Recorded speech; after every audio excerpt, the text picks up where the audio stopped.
Good day, Divinians! Get ready for another day of jump-act learning.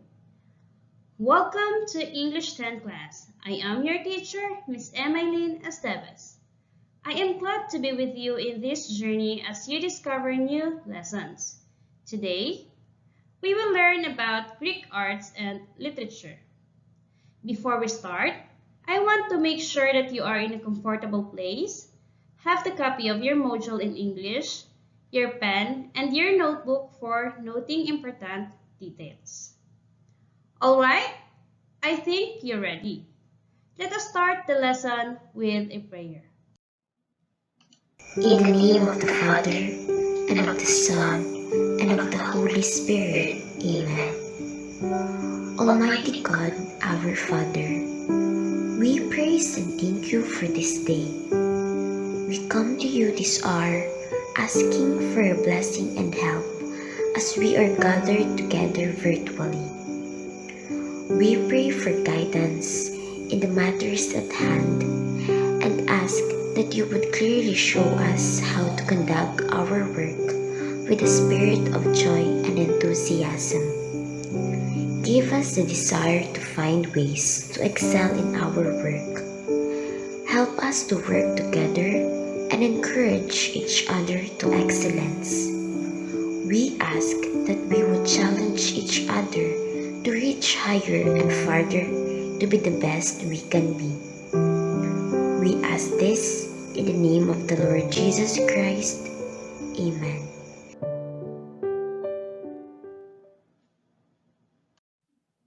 In today's lesson, our goals are, first, to identify the major forms of Greek arts.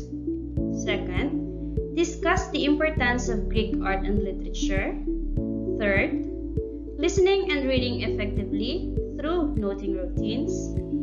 Fourth, determine the effects of textual aids like advanced organizers on understanding of the text. And lastly, to promote a deep sense of national identity, appreciation, and preservation of our cultural heritage. Before we explore the Greek arts and literature, let us first define literature. Literature comes from the Latin word litera, which means letter. Literature is any collection of written work, but is also used more narrowly for writings, especially considered to be an art form, specifically prose, fiction, drama, and poetry. That's why we have literary pieces like short stories, epics, poems, essays, novels, and many more. Literature is a body of work, either written, oral, or visual, containing imaginative language that realistically portrays thoughts, emotions, experiences of human condition. That's why aside from written literature, we have oral literature like dramas, folktales, speeches, debate, which are through oral performance. Why do we need to study literature? The study of literature is important because at its most basic improves reading skills. From this involve reading of quality literature. A student then develops the reading and writing skills as the two go hand in hand. The best writers are avid readers. Literature improves communication skills. The study of literature is the easiest way to improve our vocabulary, writing, and speaking skills. We can learn how to explore and analyze text. Also, by examining and studying its construction, we learn about the language as a medium. Literature acts as a form of expression, and its purpose is to entertain and to give aesthetic pleasure. That's why some books mirror society and allow us to better understand the world we live in. Same reason as literature is a reflection of humanity and a way for us to understand each other. It helps us to understand people, societies, events, and culture. Now, let's proceed to ancient Greece in order to know the Greek arts and literature. Ancient Greeks begin in the year 1200 BC and ends in the year 146 BC. It was founded in southeastern Europe near the Mediterranean and Aegean Sea. In this area, which included a large peninsula and many small islands, the Greek civilization was born and developed. The civilization was made up of lovely cities called polis. The most powerful was Sparta and Athens. Each polis governed itself and was independent of the rest, although many times war was declared on each other, and sometimes they even allied with one other polis to go against the third. In ancient Greece, women, slaves, and foreigners were not considered free citizens. Only the men born in the polis were free citizens, and only they could debate about laws, norms, and everything that was important for the city. They did it in the agora, a plaza in the polis. Decisions were made by voting, and that is why it is said that ancient Greeks were the inventors of democracy, the system of government that we currently have in most countries. The Greeks thought a lot and wondered many things about their surroundings. In fact, the Greeks are famous for developing philosophy, the art of thinking.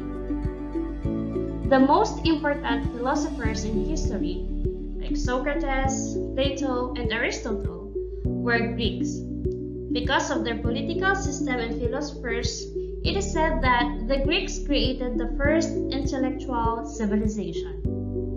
For them, intelligence and knowledge were very important, and that is why they dominated the Mediterranean for many centuries.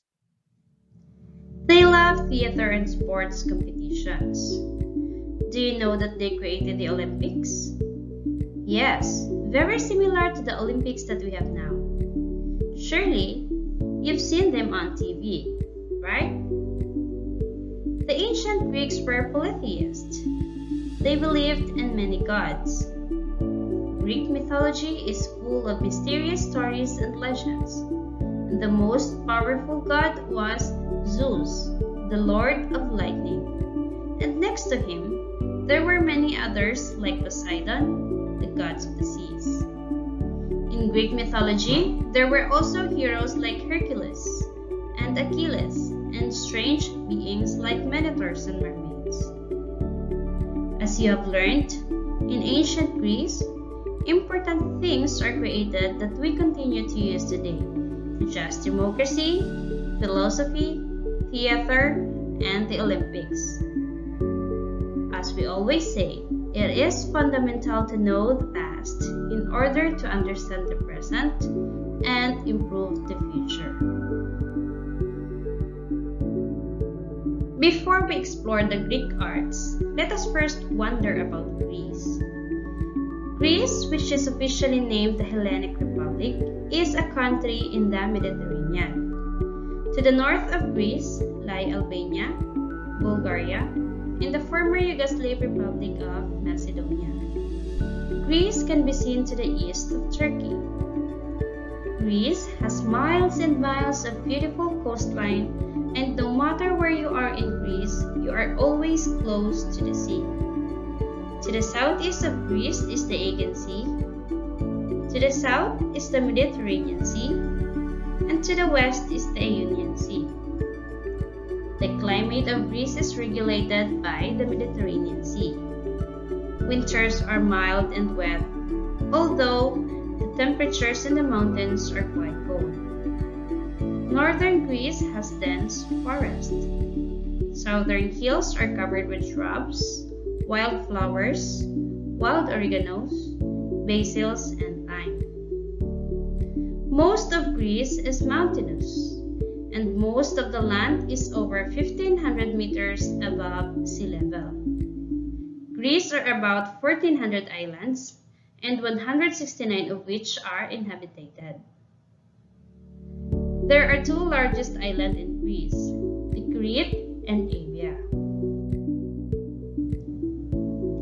Here are the Greek art and literature. There are four major forms of Greek art: architectures, paintings, sculptures, and pottery. The Greeks produced a civilization that in many ways has never been surpassed in the world. That's why Greek art is well known throughout the world. One example of their architecture is Parthenon, a former temple on the Athenian Acropolis, dedicated to the goddess Athena, whom the people of Athens considered their patron. Parthenon's construction began in 447 BC when the Athenian Empire was at the peak of its power. Of what they accomplished in art, little remains, and nobody is even sure that what still exists is the best. But what remains has aroused the admiration and astonishment of the world. It is said that there are no sculptures comparable to theirs. There are no buildings more beautiful and more admirable than those they built, and there are no literary pieces superior to theirs. In fact, in literature, they are all supreme. The world has produced no epic poet to compare with Homer, and no lyric poet to equal Pindar. Pindar is an ancient Greek lyric poet from Thebes.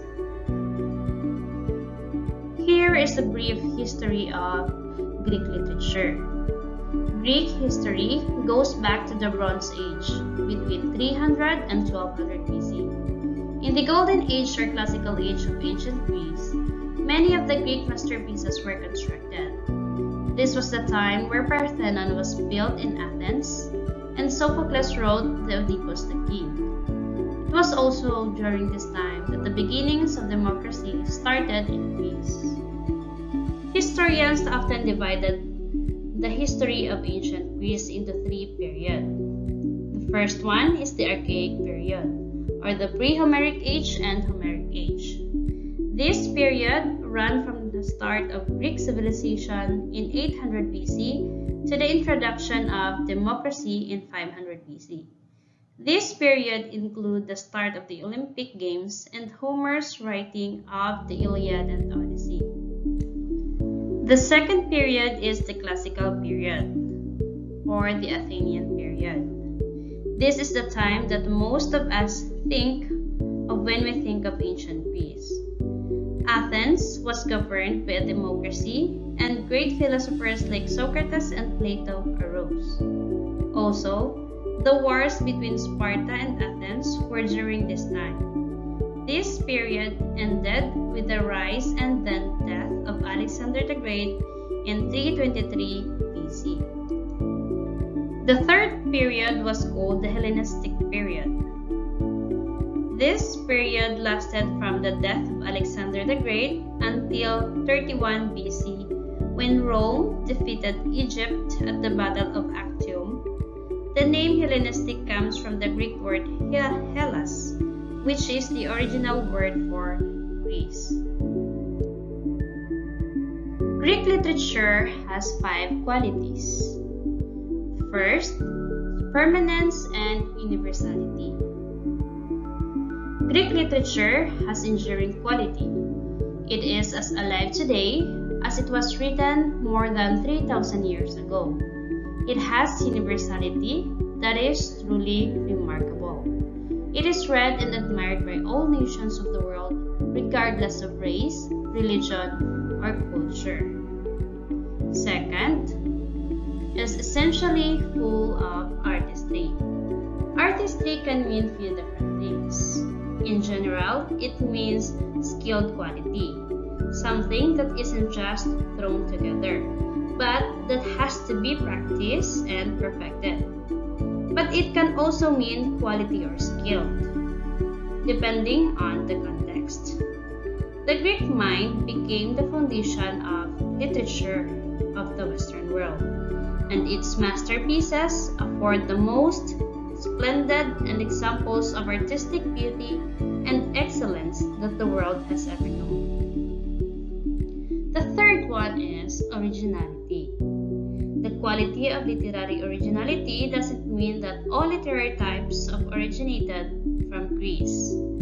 The Greek mind modified and improved all that it touched, like drama, which had been produced by the Egyptians, and narrative poetry that had been cultivated in India. They enhance, modify, and improve to make everything more artistic, picturesque, and exquisite. The fourth one is diversity of talent. The Greek mind never rested complacently on any one subject. It was ever searching, ever seeking. It was fond of diversity of application. They never settle for one, and for them, there's always room for improvement. And the last one is intellectual quality. This means that the Greek mind challenges one to think for some purpose, to bring about some inner transformation, focused on producing deep understanding of important substantive concepts, skills, and ideas. Listening and reading effectively. Listening, speaking, reading, and writing are four major activities of students who wish to excel in their studies. Proficiency in listening and skills in reading bring about corresponding efficiency in speaking and writing because they stimulate and develop the mind. They enable the students to acquire a rich fund of ideas, develop the ability to concentrate, and induce intellectual activity. Under effective listening, listening is an exercise in thinking. A student listens, gathers information through the auditory input, and continuously selects and organizes what he or she hears in a pattern or structure of closely related thought. Keywords and phrases are listed and used as cues to signal the major ideas to which the minor ideas are connected. Under effective reading. Reading and writing well are the two major activities of students who wish to excel in their studies.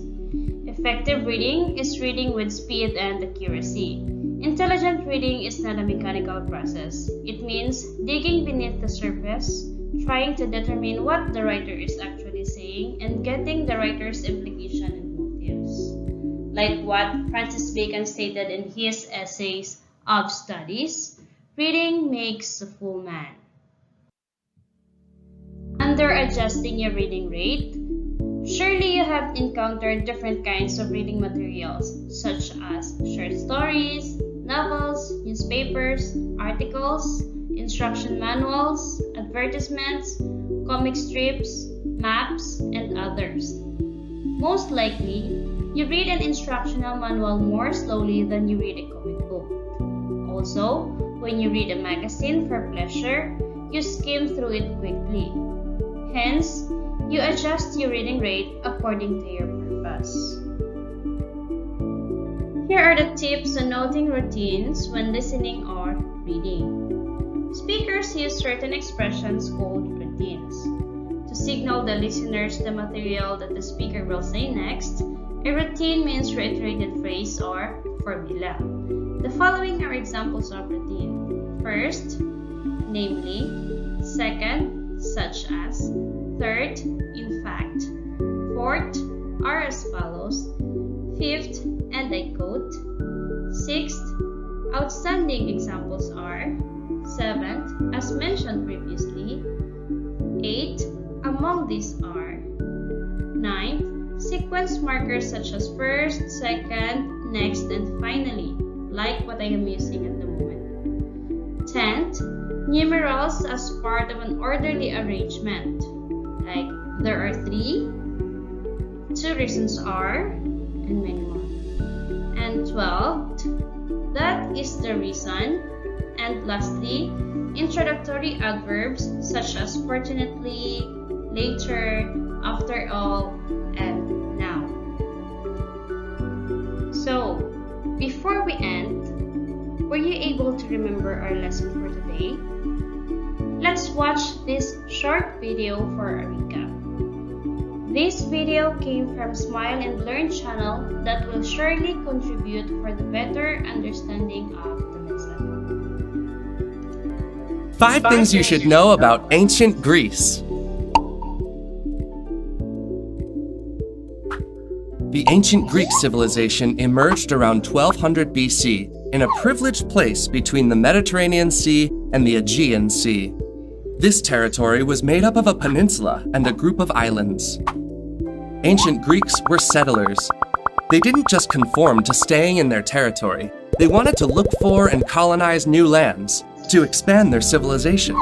Ancient Greeks were excellent sailors, and they reached many parts of the Mediterranean Sea, extending their commercial activity and craftsmanship trade. Ancient Greeks called their cities polis, and each one of them had its own government. Polis were very well organized. There was an agora in every one of them, which was the main public place, an acropolis, which was the highest part of the polis, a theater where ancient Greeks held events like comedy or tragedy plays, walls to defend the city, and the Parthenon, the temple where they worshipped their gods. Sparta and Athens were two of the most famous and powerful polis. There were occasional fights among the cities, and these would then declare war in order to expand their territory and gain more power.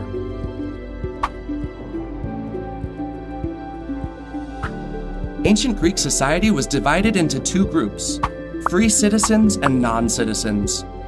Free citizens were men born in polis and made the most important decisions.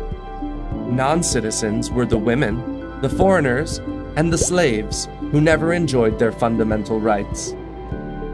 Ancient Greeks established a government regime called democracy that allowed only free citizens to make decisions by means of voting. Ancient Greeks were a polytheistic society. This means that they worshipped many gods. Have you ever heard of Ares, the god of war? How about Poseidon, the sea god? I'm sure you know that Zeus was the father of all the gods. Ancient Greek mythology emerged in this civilization. It's a collection of stories and legends about gods and heroes. Ancient Greeks made up these stories to explain to people the origins of the world and transmit their values. Do you know the story of Hercules?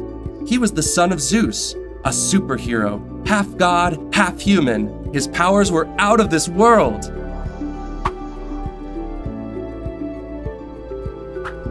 Ancient Greeks were incredibly curious and took great interest in learning about everything around them, be it nature or human beings themselves.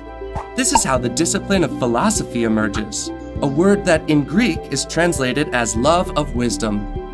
Some of the most well-known philosophers were Plato or Aristotle. There were also important mathematicians during this period, like Pythagoras or Archimedes, who intended to apply geometry principles in building and explain the meaning of numbers in people's everyday lives. Their interest for intelligence and knowledge helped the ancient Greek civilization expand around the Mediterranean Sea.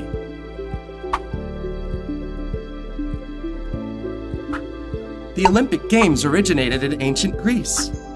Isn't it incredible they managed to survive till modern times? In the old times, the Olympic Games were held every 4 years in Olympia. The best athletes who came from several different parts of Greece competed in the games. They participated in sports like jumping, disc throw, or running.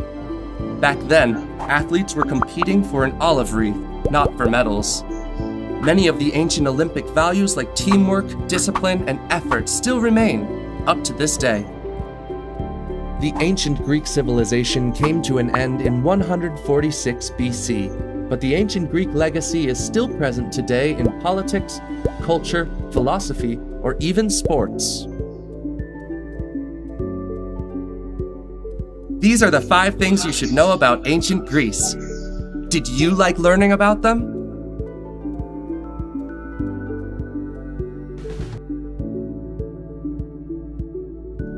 For your activity 1, I have provided a box there in your PLMS. What you will do is to draw or sketch symbols, or you may write words or phrases in order to show everything you know know and understand about ancient Greece, especially that we tackled about ancient Greece and the Greek arts and literature. For your stretching activity, to help readers understand text better, writers or even teachers use textual aids such as bold prints, italics, drawings, sketches, pictures, graphs, or advanced organizers. These aids help make certain that text stands out from the rest for emphasis or focus, for better illustration or explanation.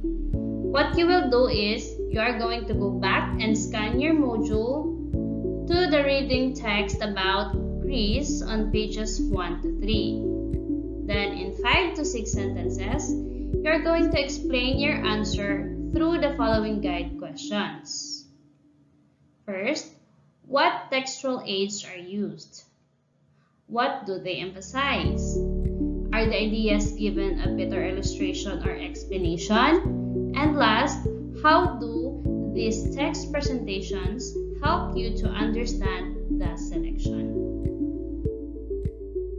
For your activity 3, you are to create a Venn diagram showing the similarities and differences of Greek art and literature between Filipino art and literature, focusing on Filipino arts that can be seen here in the island of Semirara, like pottery and architecture, such as buildings, churches, and houses, which contributed by the SMBCs.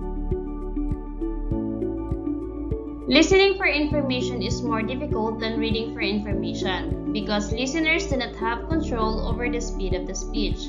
In live speeches, listeners also do not have the option of reviewing the audio input unless the speaker repeats the speech. This makes listening for routines even more useful because they signal that important information is forthcoming. In this activity, I have a sample audio clip for you to listen. In order to identify the used routines, listen attentively. In this paragraph, I'm going to discuss a few reasons why practice is important to mastering skills. Firstly, the only way to truly learn a skill is by actually doing what you'll have to do in the real world. Secondly, I think practice can be a fun way of putting in the necessary hours. There are, however, some people who will disagree. Thirdly, and most importantly, it is said that people tend to remember only 10 to 20% of what they read or hear. Moreover, that number rises to as much as 90% when you put theory to practice. In conclusion, following up explanation with practice is key to mastering a skill. Now, what routines have you heard from the audio clip?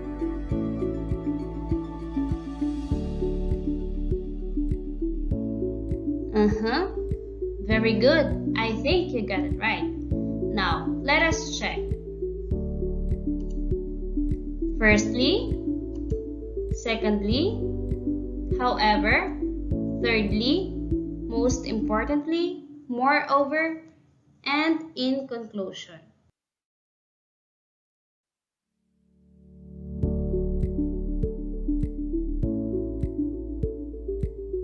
For your activity 5, now that you can identify routines when reading and listening, it is time to practice using them in your own writing. Your task is to read the selection in your BLMS and summarize its content in 2 to 3 sentences using the routines that you have learned. So I have provided you a box wherein you can write your answer.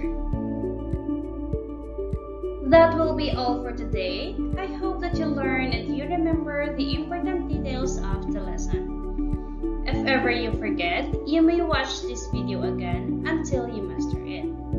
See you again on our next topic for an exciting lessons on English communication arts through world literature. Keep safe and have a nice day.